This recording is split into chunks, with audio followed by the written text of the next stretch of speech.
క్రీస్తు యేసునందు ప్రియమైన దేవుని ప్రజలందరికీ house of vision international ministries తరపున హృదయపూర్వకమైన వందనాలు తెలియజేస్తా ఉన్నా. అందరూ బాగున్నారు కదా? దేవుని యొక్క వాక్యం ప్రతిదినము కూడా ఆసక్తితో మరి దేవుని వాక్యం కొరకు ఎదురు చూస్తున్నారని మరి నమ్ముతా ఉన్నాం. మీరు పంపిస్తున్న ప్రార్థన అవసరాల కొరకు మరి సంఘంగా మేము ప్రార్థన చేస్తా ఉన్నాం. ప్రభు మిమ్మల్ని అందరినీ ఈ వాక్య ధ్యానాల ద్వారా దీవించి ఆశీర్వదించాలని ప్రార్థన చేస్తా ఉన్నాం. జూలై మాసం 11వ తారీఖు 2026 సంవత్సరం. ఈనాటి వాక్య ధ్యానం ద్వితీయోపదేశకాండం 11వ అధ్యాయం 25వ వచనం. ఏ మనుష్యుడును నీ ఎదుట నిలబడు, ఆయన మీతో చెప్పినట్లు మీ దేవుడైన యెహోవా మీరు అడుగుపెట్టు దేశం అంతటి మీద మీ బెదురు భయము పుట్టించును.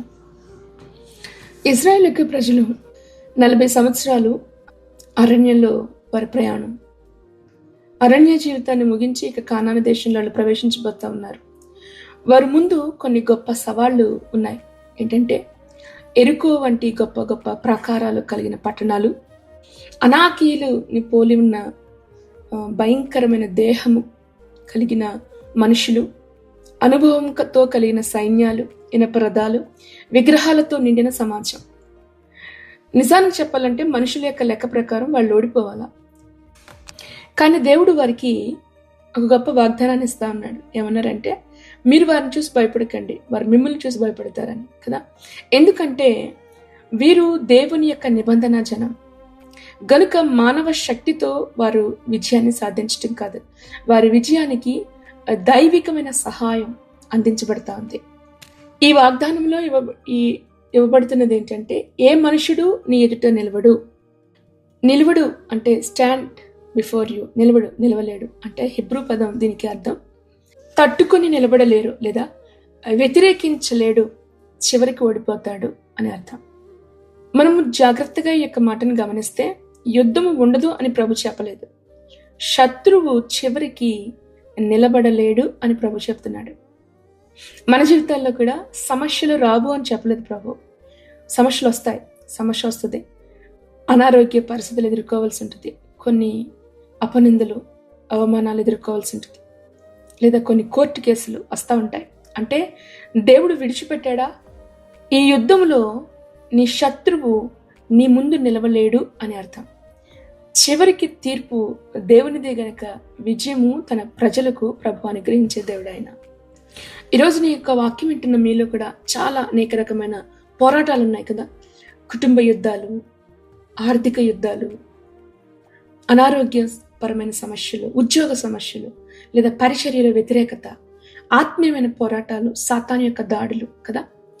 చాలాసార్లు ఇలా అనుకుంటాం, ఏమనంటే ఈ సమస్య నన్ను ఓడించేస్తుందేమో, నేను నిలబడలేనేమో అనుకుంటాం. కానీ ప్రభు చెప్తున్నది ఏంటంటే, నీ ముందు ఏ సమస్య అయినా, ఏ శత్రువు అయినా నీ ముందు నిలబడలేడు. ఈ వాగ్దానము ఇజ్రాయెల్కి మాత్రమే కాదు, దేవునితో నడిచే ప్రతి విశ్వాసకి కూడా దేవుడు అనుగ్రహిస్తున్న ఈ వాగ్దానం. కీర్తన గ్రంథం 118వ దావీదు కీర్తన 6వ వచనంలో కీర్తనకారుడిగా రాస్తాడు, యెహోవా నా పక్షంలో ఉన్నాడు, నేను భయపడను, నరులు నాకేం చేయగలరు అంటే అర్థం ఏమీ కూడా చేయలేరు.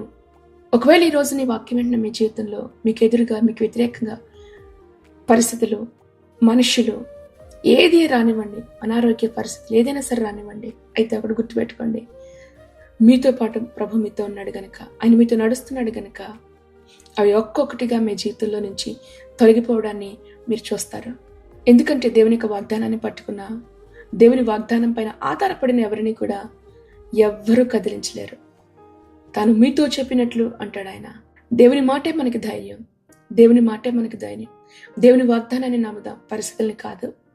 ఇదే వాగ్దానం యెహోషువ గ్రంథం 1వ అధ్యాయం 5వ వచనంలో యెహోషువతో కూడా ప్రభు చెప్తాడు, నీ జీవితకాలం అంతా కూడా ఏ మనుషుడు కూడా నీ ముందు నిలబడలేడు. యెహోషువ జీవితాన్ని మనం చూస్తే మనకు అర్థమవుతుంది, అనేకమైన యుద్ధాలు వచ్చినాయి, అద్భుతమైన విజయాన్ని దేవుడు అనుగ్రహించాడు. మీ బెదురు, మీ భయం, 2 మాటలు ఈ వచనంలో ఉపయోగించబడ్డాయి. శత్రువుకి దేవుడు కలిగిస్తానంటున్నాడు. మీ బెదురు, మీ భయం, ఈ 2 వేరువేరు పదాలుగా ఉన్నాయి కదా. శత్రువు యొక్క హృదయంలో కలిగే కలవరాన్ని గురించి ప్రభు మాట్లాడుతూ ఉన్నాడు. అంటే ఇంకా నువ్వు యుద్ధం ఆరంభించక ముందే, ఇంకా యుద్ధానికి వెళ్ళకముందే దేవుడు శత్రువు యొక్క మనస్సును, కలవరాన్ని కలిగించగలడు ఆయన. బయట యుద్ధం ప్రారంభించక మునిపే శత్రువు నిన్ను బట్టి ఎంతో భయముతో ఉంటాడు. ఈ సాక్ష్యాన్ని రాహాబు చెప్తుంది. వేగు చూడడానికి వెళ్ళిన ఇద్దరితో రాహాబు ఆ మాట చెప్తుంది. వాళ్ళు ఇంకా ఎరుకో గోడల బయటే ఉన్నారు, యుద్ధం ఆరంభించలేదు. అంటది రాహాబు, ఇదిగో మీ భయం మిమ్మల్ని చూసి మా ప్రజలకు చాలా భయంతో ఉన్నారు. ఇజ్రాయేలీలు ఇంకా గోడల్ని తాకలేదు, ఎరుకో గోడల్ని. కానీ గోడల లోపల మాత్రం ప్రజలకి ధైర్యం వాళ్ళు కోల్పోయారు. మా హృదయాలు కరిగిపోయినాయి అంటదామే. చూసారంటే బయట గోడలు కనిపిస్తున్న లోపల ఉన్న వారి యొక్క హృదయాలు, మనసులు కూలిపోయాయని అర్థం. ఈరోజు నీ వాక్యం వెంటనే మీరు ఇలాగనే భయపడతా ఉన్నారేమో. ఎలా ఎదుర్కోవాలి జీవితాన్ని అనుకుంటున్నారా? వస్తున్న ఇంటర్వ్యూస్ కానీ, వస్తున్న ఎదురవుతున్న సమస్యలు ఎలా ఎదుర్కోవాలనుకుంటున్నారా? భయపడకండి. దేవుడు ముందే వారి హృదయాలను దేవుడు సిద్ధపరుస్తా ఉన్నాడు. దేవుడు ముందే మీకు కావలసిన వాటిని దేవుడు సమకూర్చే దేవుడు. ఆయన దేవుడు ఎదుటి వారి యొక్క ఆలోచన నీ నిమిత్తమైన మార్చబోతా ఉన్నాడు. కొన్నిసార్లు చూడండి, రాత్రంతా ఏడుస్తారు. ఎలాగా సమస్యను ఎదుర్కోవాలి, ఉదయం ఎలా లేవాలి, ఎలా ఎదుర్కోవాలి అనే భయంతో రాత్రంతా ఏడుస్తూ ఉంటారు. నీకు తెలీదు, కానీ దేవుడు అదే రాత్రి నీ గురించి దేవుడు ఎవరో హృదయాన్ని, ఎక్కడో ఒక ఉన్న వ్యక్తి హృదయంలో దేవుడు పని చేస్తూ ఉంటాడు. నీవు చూడలేవు, కానీ దేవుడు పని చేస్తానే ఉన్నాడు. ఆయన వారి మనసులో ఆ కార్యాన్ని దేవుడు జరిగిస్తానే ఉన్నాడు. కనుక ధైర్యం తెచ్చుకోండి. దేవుడు చెప్తున్నాడు, ఇదిగో ఏ మనుషుడు కూడా నీ ఎదుట నిలవడు. నీవు నేను అనుకున్నట్లుగా దేవుడు కార్యం చేయకపోవచ్చు, కానీ ప్రతి విషయంలో కూడా దేవుని యొక్క ప్రణాళికలో దేవునికి ఆయన కార్యాలు చేయడానికి ఆయనకంటూ ఒక ప్లానింగ్ ఉంది. తప్పకుండా దేవుడు తన ప్రజల పక్షంగా ఆయన యుద్ధం చేసే దేవుడు. ఆయన విజయాన్ని చేకూర్చే దేవుడు. ఆయన శత్రువుల మీద విజయం ఎలా వస్తుంది? ఇజ్రాయేలీలు పాపం చేసినప్పుడు చిన్న పట్టణాలను కూడా జయించలేకపోయారు. హాయి అనే పట్టణం చిన్నది, జయించలేకపోయారు. ఎందుకంటే వారిలో ఆకాను అనే ఒక వ్యక్తి పాపం చేశాడు. దోపుడు సొమ్ముని ఆశించి తీసుకొచ్చి పెట్టుకున్నాడు. అప్పుడు అనేక మంది వారిలో యుద్ధంలో ఓడిపోవడమే కాదు, అనేక మంది వారిలో కూలిపోయారు.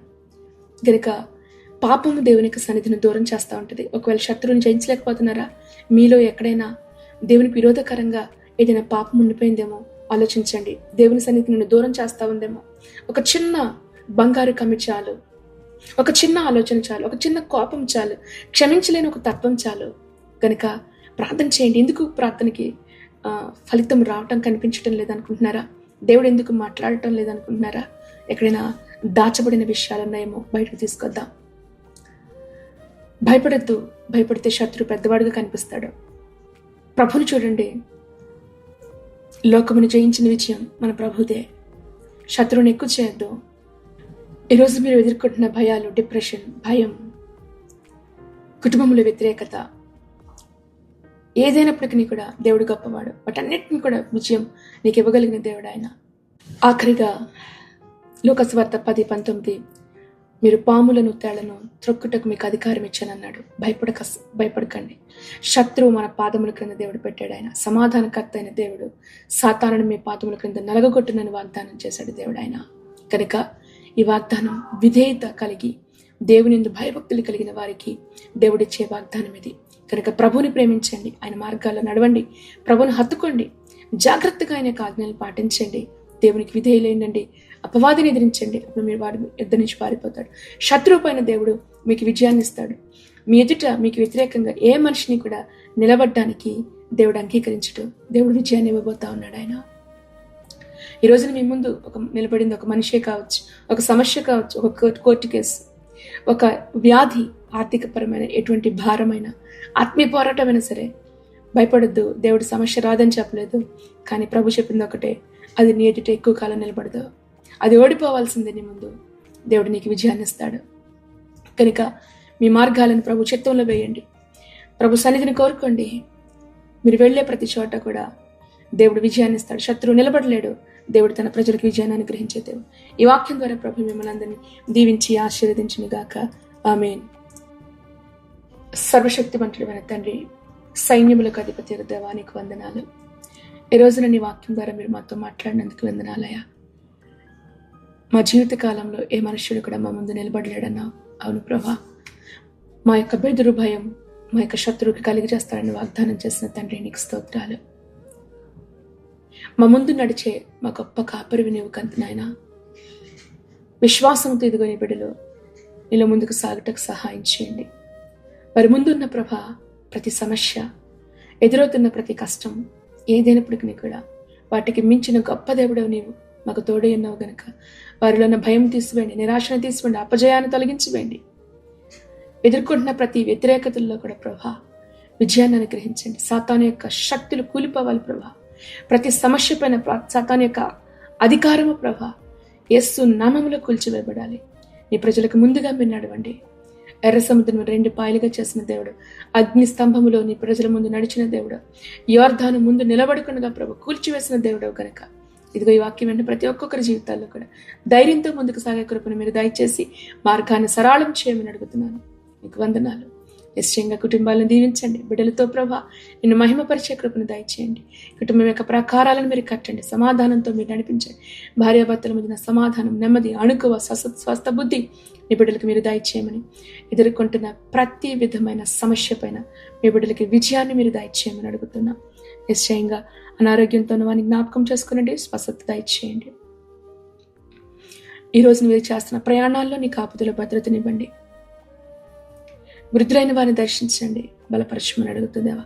నూతనంగా ఇదిగో మరి పుట్టినరోజులు, పెళ్లి రోజులు చేసుకుంటున్న వారిని మీరు ఆశీర్వదించి దీవించండి. నూతనమైన ఫలాలు మీ బిడ్డల జీవితాల్లో అనుగ్రహించమని ప్రభువైన యేసుక్రీస్తు నామములో ప్రార్థించి మీ బిడ్డలను ఆశీర్వదిస్తున్నాం తండ్రి. ఆమేన్, ఆమేన్, ఆమేన్. ప్రభువైన యేసుక్రీస్తు కృప మీ అందరికీ తోడయ్యండి, నడిపించును గాక. ఆమేన్.